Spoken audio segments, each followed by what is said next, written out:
আসসালামু আলাইকুম। ওয়ালাইকুম সালাম। কেমন আছেন? এই যা ছিলাম, আসল মানুষ ভালো মন্দ আল্লাহ যে হালে রাখছে। যে আপনি চাচা এই ওসলটা কিভাবে হইলেন? ফসলটা পাওয়ার মধ্যে গাও হয়েছিল, গাও হইয়া যায় পোকা হইয়া গেছিল গা, পরে পাও এটা আপনি কি সঠিকভাবে চিকিৎসা নয়? আগে কি বুঝান নাই? চিকিৎসা করছিলাম, বালা হইনি। জলছত্র মধুপুর হসপিটালও 3 মাস আছিলাম, পরে আরো নানান খানা ইয়েছি, বালা হয়েছি না। পরে পাও কারণ না যে মই নিছি। কাটা কাইটে ফেলাইছেন না?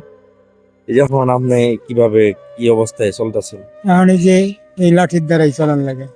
তাই আপনার কি ফ্লবান আছে? পোলাবান একটা আছে, ক্লাস 4-5 পর্যন্ত, পরে আর একটা মেয়ে বিয়া দিয়েছে। ও, তাহলে আপনি এখন কি অবস্থায় বসবাস করতেছেন সংসারে?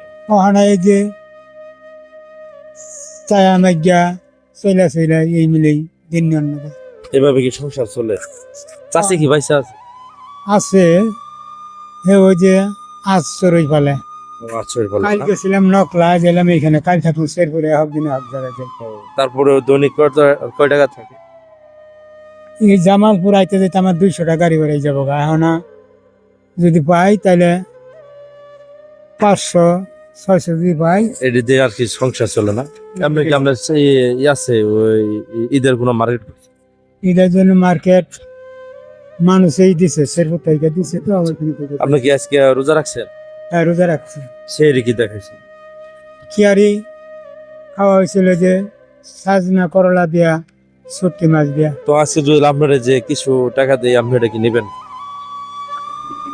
আমার খাওয়ারই দরকার।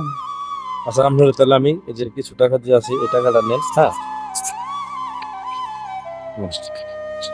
চলো। বিসমিল্লাহির রহমানির রহিম। এই বন্ধুরা, এসব ভিডিও যদি ভালো লাগে শেয়ার করবেন, লাইক দিবেন, এই চাচার জন্য দোয়া করবেন। চাচা জল সুস্থ থাক, ভালো থাক। আসসালামু আলাইকুম।